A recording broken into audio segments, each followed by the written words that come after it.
हमें खुशी है इस बात की कि हम आज हमको आपके दर्शन करने का मौका मिला। हम किसान ऑर्गेनाइजेशन के साथ जुड़े हुए हैं, उसकी अगुवाई कर रहे हैं। हमारी मांगें और आपकी मांगों के बहुत डिफरेंसेस भी हैं, लेकिन बेसिकली हमारी और आपकी ज़रूरतें, जो घरेलू ज़रूरतें हैं, वो ज़्यादातर एक सी हैं। हमारी इकोनॉमिक हालत भी लगभग एक जैसी है। हमारी मांगें अलग अलग होते हुए हमें कुछ ऐसे सवाल उठ जाते हैं कि भाई हमें मजदूरों से क्या लेना। जब कभी मजदूरों में ये बात आम चर्चा में आती है कि हमें खेती कृषि कानूनों के हमारा क्या वास्ता। जब हम किसानों की स्टेज के ऊपर लेबर कोड की बात करते हैं तो बहुत सारे किसानों को ये बेलोड़ी बात लगती है। 8 घंटे की जगह पर अगर मजदूरों को 12 घंटे काम करना पड़ता है तो इससे हमें क्या, हमें तो इसका ये फायदा हो सकता है कि अगर हमारे खेत में, हमारे घर में कोई मजदूर 8 घंटे की जगह ज़्यादा काम करता है, इसका हमें तो बेनिफिट है। लेकिन जब हम इसको कारपोरेट की नजरिए की तरफ से देखते हैं तो हम महसूस करते हैं कि भाई ये 4 जो लेबर कोड है और 3 कृषि कानून है, ये एक ही संस्था ने बनाए हुए हैं। एक ही संस्था का नीतिगत फैसला है। एक ही संस्था है जो मजदूरों की जेब से निकालकर कारपोरेट सेक्टर को देना चाहती है। वही संस्था एग्रीकल्चर खेतर से किसानों की जेब से निकालकर कारपोरेट की जेब में डालती है। ये लटेरा भी एक है और नीति भी एक है। जब हम ये बोलते हैं, हमारे आम जनता में भी सवाल आता है, मीडिया में भी सवाल आता है कि 3 कृषि कानूनों के अंदर जो आंदोलन चल रहा है इसमें लेबर कम आ रही है, लेबर का हिस्सा नहीं है। शायद लेबर को ऐसा लगता है कि ये 3 कानूनों का हमारे पर क्या असर होने वाला है। हमारे पास तो जमीन नहीं है, ना हमारी जमीन ने जाना है, तो इसका हमें हमारे से क्या लेना देना है। हमारा बंगाल वाला साथी का सवाल भी था, उसकी भाषा में भी बोला, उसने हमारे से बात भी हुआ। और इसको जब हम नजदीक से देखते हैं कि इसके अंदर जो जरूरी वस्ता एक्ट है उसमें लिखा हुआ है कि खाने की वस्तुओं को जमा करने का छूट देता है वो कानून। जितना मर्जी खरीदो, जितना मर्जी जमा रख लो। इसका मतलब है कि फूड प्रोटेक्शन का जो समस्या है, वो फूड कंट्रोल की जो बात है, वो सरकार के हाथ से निकलकर कारपोरेट के हाथ में जा रही। जब खाने की वस्तु है जो वो मजदूर भी खाते हैं, दुकानदार भी खाते हैं, इंडस्ट्री वाले भी खाते हैं, छोटे मुलाजम भी खाते हैं, सारे लोग खाते हैं। तो इसका मतलब खाने की वस्तुओं के ऊपर अगर किसी कारपोरेट का कब्जा होता है तो साधारण सी बात है को मार्केट के अंदर वो टेम्पररी शॉर्ट किसी समय भी पैदा कर सकता। तो दुनिया के अंदर कोई ऐसा कानून नहीं हिंदुस्तान की हुकूमत के पास जो उनसे ये बोल सके कि आपने इतना माल डिपॉजिट कर रखा है, मार्केट के अंदर माल नहीं है, इसको निकालो और जनता में बांटो। इस कानून के अंदर ऐसी कोई भी प्रोविजन नहीं है। तो इसका मतलब है कि टेम्पररी शॉर्ट करके मार्केट के अंदर वो खाने की वस्तुएं जिस रेट पर मर्जी बेच सकता है। तो खरीदने वाले तो लेबर वाले भी हैं भाई, छोटा किसान भी है, सारा है। ये आटा 150 रुपया किलो मिलेगा भाई आपको। ये तो एक बात है। दूसरी बात, अगर खाने की वस्तुओं का कंट्रोल गोदामों में, सरकारी गोदामों में नहीं है माल, तो पीडीएस स्कीम जो मजदूरों को मिलती है, जो इंडिया के 80% लोग इस सहूलत को ले रहे हैं,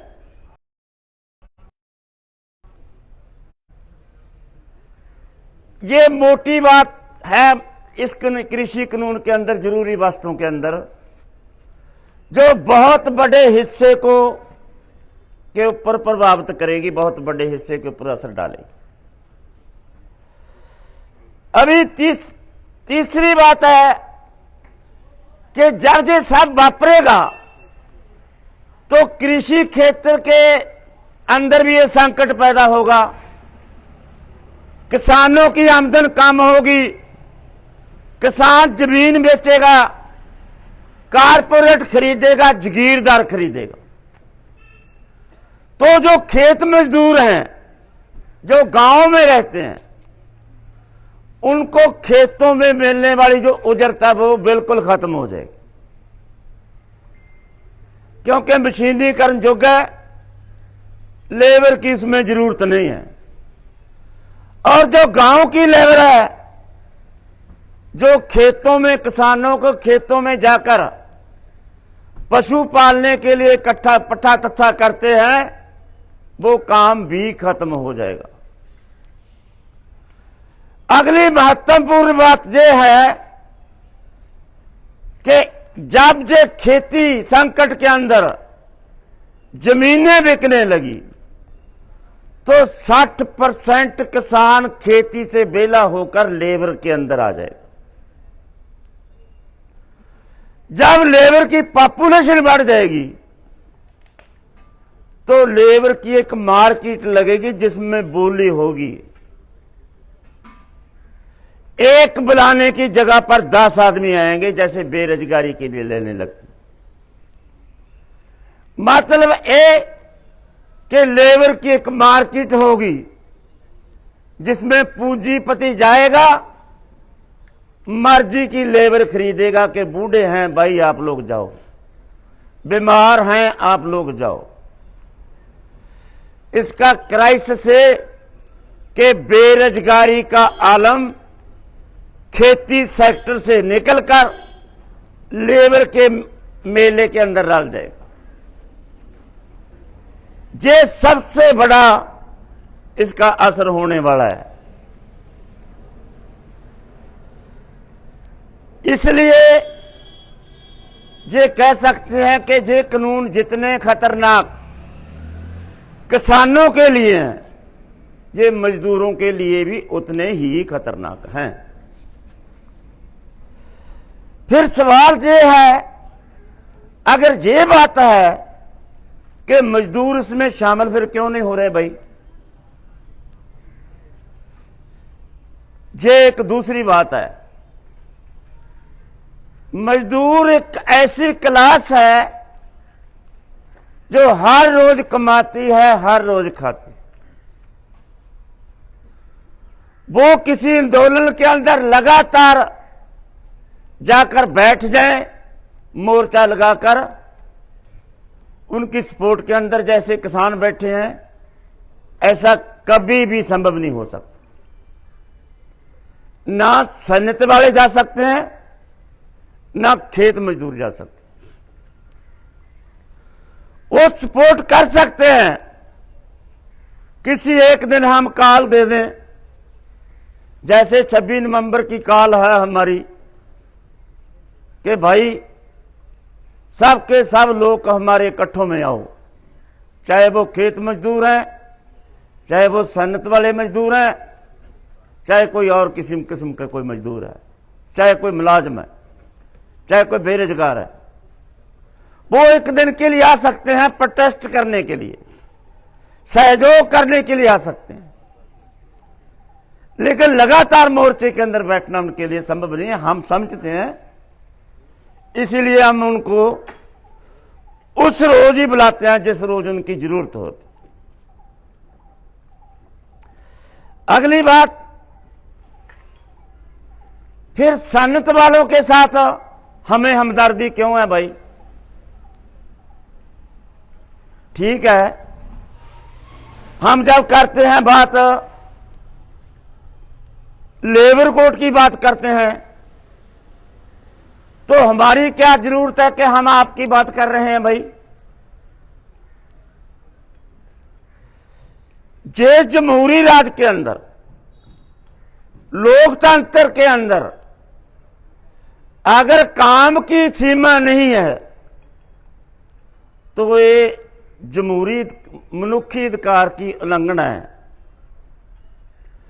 अगर कोई सरकार अपनी ईगो की मारी हुई, हंकार की मारी हुई ऐसे फैसले करती है कि अधिकारों को छीनती है, तो हम मेहनत करने वाले लोगों को एक दूसरे की सपोर्ट में आना चाहिए।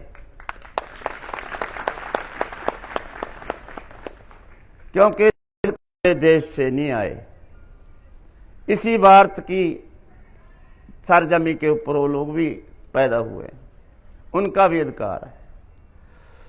अगली जो बड़ी बात है वो है अगर हम ये सोचते हैं कि कारपोरेट सेक्टर का बड़ा हल्ला हो रहा है इंडिया के ऊपर, विकासशील मुल्कों के ऊपर, तीसरी दुनिया के देशों के ऊपर, कारपोरेट के मुनाफे के लिए हमारी सरकार जो फैसले कारपोरेट को बड़े मुनाफे दे सकते हैं, वो फैसले करने के लिए हमारी जेबों से निकालकर कारपोरेट को देने जा रही है। हम इन फैसलों को बर्दाश्त नहीं करेंगे।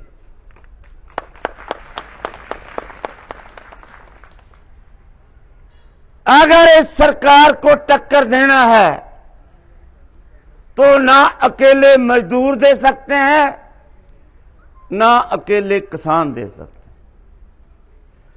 हैं। इसलिए जरूरी है कि इनके साथ में जोटी डालना ही पड़ेगा। अगर जोटी डालना है तो जब मजदूरों को संकट पड़ेगा हम मजदूरों के साथ खड़ेंगे, जब किसानों को संकट पड़ेगा मजदूर किसानों के साथ में खड़ेंगे। ये सांझ पक्की करनी, ये सबसे बड़ी जरूरी बात है। दूसरी बात है कि भाई मजदूरों और किसानों को तो डिफरेंसेस ही बहुत हैं। मजदूर दिहाड़ी की मांग करते हैं, ज्यादा मांगते हैं, आप कम देना चाहते हैं, उनका तो आपके साथ टकराव है। इसको कैसे एडजस्ट करेंगे? हम कम लेबर देना चाहते हैं, मजदूर ज्यादा लेबर मांगते हैं। ये एक पाड़ा है, हम इसको प्रमाण करते हैं कि ये फर्क है।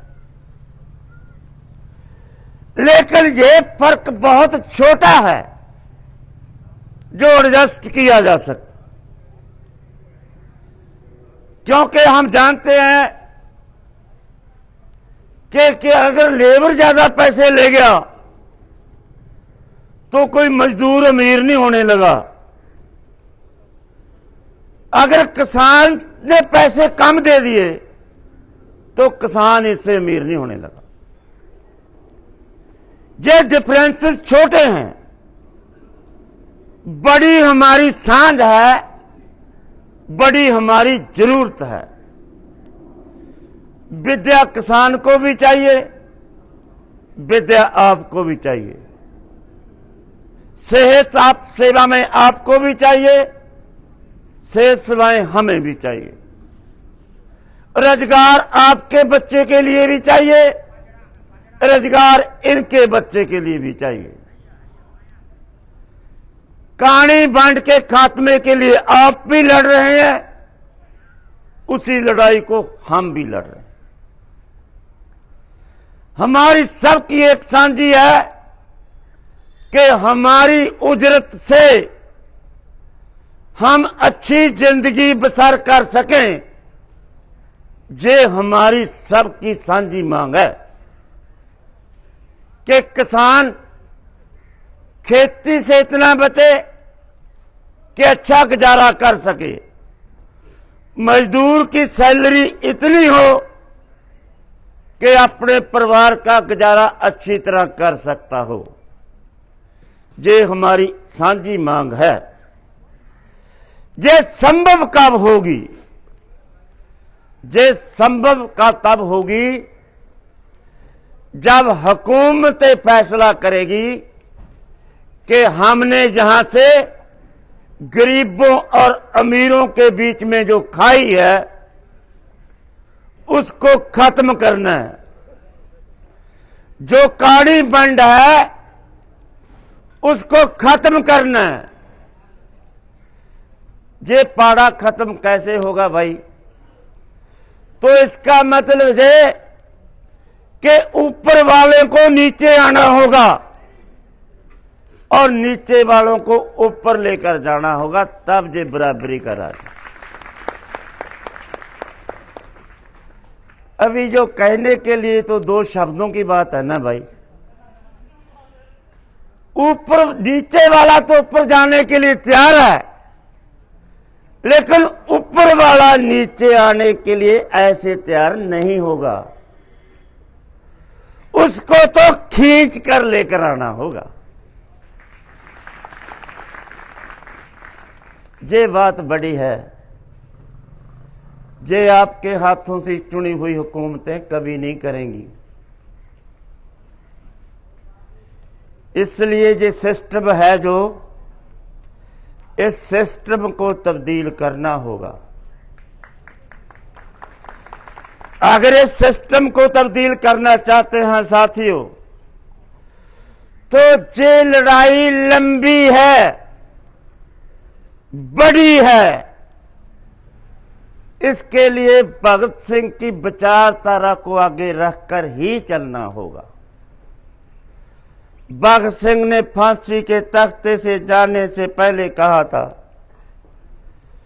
कि ठहरो साथियों,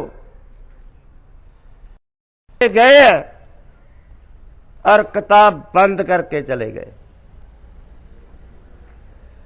जिसको इस बात का पता है कि हमने वापस इस कमरे में नहीं आना, जिसको इस बात का पता है कि इस संसार को हम अलविदा कहने जा रहे हैं, वो किताब का बरका फोल्ड करके, किताब बंद करके अगर रख के गए हैं तो किसके लिए? ये आपके लिए बहुत बड़ा सवाल है साथियों। जो बरका मांग करता है, अगर कोई मेरे रास्ते के पांदी हैं तो ये किताब का बरका फोल्ड किया, खोल के इस रास्ते पर चलो। दुनिया के कीर्तियों को इकट्ठा करके तब तक संघर्ष करते रहो जब तक पूंजीवादी का मुकम्मल जहां से खात्मा नहीं होता।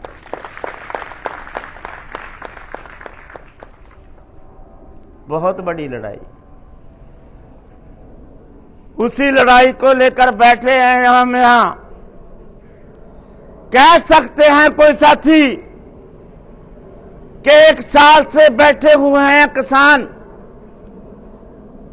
कुछ करते क्यों नहीं? बहुत कुछ कर रहे हैं साथियों। यहां बैठकर ही हो रहा है जो कुछ हो रहा है। ना आप हमें जानते थे, ना हम आपको जानते थे। जान पहचान बढ़ रही है, मजदूरों किसानों की गलपकड़ी पड़ रही है। दुनिया के बुद्धिजीवी लोग, जिनके मुंह से जबान से एक शब्द निकालने के बाद जेलों में बंद कर दिया गया, वो लोगों को हौसला मिल रहा है।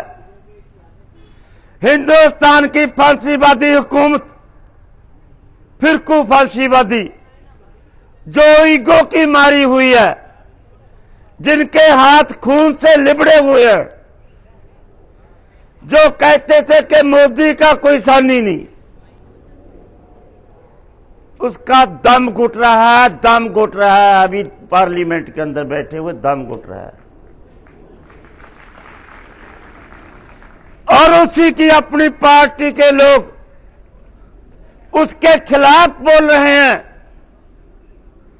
बहुत जल्दी आ जाएगा सामने कि मोदी के साथ ऐसी बगावत होगी कि जैसे पंजाब में अमरिंदर कल्ला रह गया, मोदी कल्ला थे, अमित शाह कल्ला ही रहेगा, उसके साथ में कोई नहीं होगा। वक्त किसी को माफ नहीं करता साथियों। वक्त देखता है, फैसले समय से होते हैं। आप काम करते हैं, काम में आपकी रुचि है, आप साथ साथ ये भी देखते हैं कि हाथों से काम करने वाले लोग अपनी उधर से अपने परिवार का अच्छा गुजारा क्यों नहीं कर सके। क्योंकि जितनी वस्तुएं बाजार से हम लेते हैं वो महंगी हुई हैं। एक साथी का सवाल था, पश्चिमी बंगाल वाले साथी का, कि आप एमएसपी मांगते हैं, हर बार आप गेहूं का ऊंचा रेट मांगते हैं, हर बार आप चावल का ऊंचा रेट मांगते हैं, सब्जियों का ऊंचा रेट मांगते हैं, लेकिन ये मांग तो मजदूरों के खिलाफ जाती है। बिल्कुल ठीक है, ऐसा ही है। अगर हमारा गेहूं 2000 रुपया से 2500 मांगते हैं हम रेट उसका, तो आप लोग हमारे साथ में नहीं आएंगे, क्योंकि आपकी मांग है सस्ता आटा लेने की, हमारी मांग है ऊंचे रेट में गेहूं बेचने की। अब इसका सम्मेल कैसे करें? हम भी चाहते हैं साथियों कि खाने वाली वस्तु इतनी सस्ती हो जिसको हर कोई सौखे से खरीद के अपने पेट का गुजारा कर ले।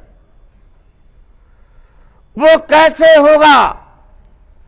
और सस्ती भी हो और किसान को मुनाफा भी हो। वो कैसा हो सकता है?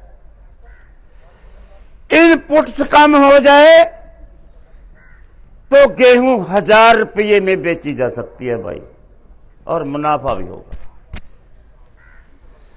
2500 में बेचकर हम 500 रुपया घाटा खाते हैं। अगर इनपुट्स कम होती है तो 1000 रुपये में बेचकर 50% हमें मुनाफा मिलता है। इनपुट्स क्या है? जो खेती के लिए, किसानों मजदूरों के लिए कारपोरेट वस्तुएं बनाता है, उनके मुनाफे पर कट लगा के उनकी चीजों का रेट आगा कर दिया जाए कि आपकी भी मांग है, हमारी भी मांग। अगर समझ में ना आए, हम बोल दें भाई डीएपी का रेट 600 रुपया कर दो 1200 के लिए, हमारी लड़ाई है, हम आपसे मांग करें भी हमारे साथ ये लड़ाई लड़ो, आप नहीं जाएंगे, हमने तो डीएपी खरीदने नहीं। अगर आपके बात समझ में आ जाए कि खेती पैदा करने की जितनी वस्तु कारपोरेट पैदा करता है, अगर बहुत सस्ती होती है तो खेती से, जमीन से पैदा होने वाली चीज भी सस्ती होएगी। उस मार्केट में आएंगे तो जो आटा आपको 30 रुपए किलो मिलता है वो आपको 10 रुपए किलो मिल जाएगा, क्योंकि इनपुट्स में कट लग गया। अभी सवाल वही है कि इनपुट्स को कम कौन करेगा, बिल्ली के गल में टल्ली कौन बांधेगा। ये तो भाई काम सरकार का है, लेकिन सरकार तो उनकी दल्ली है, सरकार को उनकी झूठ खाती है, सरकार को उनके इशारे पर फैसला करती है। ये नहीं करेंगे, हमारे से लेकर उनको देने के लिए तो ये तैयार हैं, उनसे लेकर हमें देने के लिए ये बिल्कुल तैयार नहीं। वही बात जो पहले मैं बात बोली है कि ऊपर वाला नीचे ऐसे नहीं आएगा। अभी जब बात करते हैं कि मजदूरों की सैलरी बढ़ा दो, भाई बेरोजगार बच्चों को रोजगार बेरोजगारी भत्ता दे दो, किसानों का कर्जा खत्म कर दो, मजदूरों का कर्जा खत्म कर दो, बुढ़ापा पेंशन का कानून बना दो, एमएसपी का कानून बना दो, तब ये बोलेंगे भाई इतना पैसा कहां से आएगा, आप हमारी जगह पर हों फिर ऐसा कर सकते हैं, जब खजाने में तो कुछ है नहीं। अभी हम आपसे एक बात करना चाहते हैं साथियों, इंडियन एक्सप्रेस का अखबार की एक रिपोर्ट है 2020 की, दिसंबर 14 2020 की। वो लिखता है कि एक साल के अंदर 75,000 करोड़ रुपया टैक्स का चोरी हो जाता है। 75,000 करोड़ रुपया एक साल में। उसने आगे लिखा है कि इस देश की, हिंदुस्तान की जीडीपी है जो 210 लाख करोड़ रुपया है, और 17-18 से लेकर 20-21 तक 4 साल के अंदर कारपोरेटों ने 600 लाख करोड़ रुपए का टैक्स चोरी किया है। इतना पैसा पड़ा हुआ है, उसको कौन जब्त करेगा? 23 लाख करोड़ रुपया बैंकों के साथ कारपोरेट के दल्लों ने, विजय माल्या जैसों ने ठगी लगाई है, सीधी ठगी। 40,000 करोड़ रुपया हर साल सन्नतों का राइट ऑफ किया जाता है, राइट ऑफ। इनके पास पैसा नहीं है। जिनके पास पैसा है उनके पास ये जाते नहीं, उनके पास मुंह नहीं करते। इसलिए साथियों, इस देश में किसी बात की कमी नहीं है, सिर्फ सच के ऊपर खड़ के पहरा देने वाले लोगों की कमी है भाई। सच और झूठ की लड़ाई है, गरीबों और अमीरों की लड़ाई है, कोलियां और मैलों की लड़ाई है। ये लंबी लड़ाई है, अच्छी लड़ाई है, दिशा ठीक है, दुशा भी ठीक हो जाएगी। आप तैयार हुए। हम पूरे विश्वास के साथ आपको कह सकते हैं साथियों, कानून वापस होते हैं कि नहीं होते इस बात का हमें नहीं पता, पर ये दावे से कह सकते हैं कि जय किसान मोर्चा दुनिया की सियासत के लिए एक सिंबल बना हुआ है और ये पूरी दुनिया की सियासत सिंबल के द्वारा घूम रही है। जो दावे करते हैं बड़े बड़े कि अमेरिका बहुत बड़ा मुल्क है, ज्यादा समय तो नहीं ले रहा, कि वो बहुत सरमाएदार है, जे खेती मॉडल जो जहां लेकर आ रहे हैं जे वहां फेल हुआ मॉडल है। अमेरिका के किसान कर्जे में दबे हुए हैं। 6% किसान खेती करते थे अमेरिका में, आज उनकी गिनती 1.5% रह गई है, 1.5%। इसलिए साथियों, दुनिया की हालत इस समय लड़ाई की दिशा से बहुत अच्छी है। वॉलमार्ट बड़ी कंपनी है, परचून खेतर की सबसे बड़ी कंपनी कारपोरेट की, बहुत बड़ा विरोध उठा हुआ है उसके साथ। और जो किसान आंदोलन पहला आंदोलन है जिसने कारपोरेट साथ के साथ सीधी टक्कर ली है। सरकारों के साथ लड़ाई होती थी, ये लड़ाई कारपोरेट को सेदत की जाए सीधा। बेशक अडानी और अंबानी का नाम ऊपर आता है, लेकिन हिंदुस्तान के अंदर ऐसे 10 लोग और भी हैं बड़े, दुनिया के अंदर इनकी गिनती काफी बड़ी है। इसलिए लड़ाई बहुत अच्छी है, लंबा चिर चलने वाली है। हौसले रखो, अपना काम भी करो, संघर्षों के अंदर रुचि रखो। मैं लास्ट में कॉल देकर जाता हूं साथियों, आपको अब उम्मीद करता हूं कि आप 26 नवंबर वाले दिन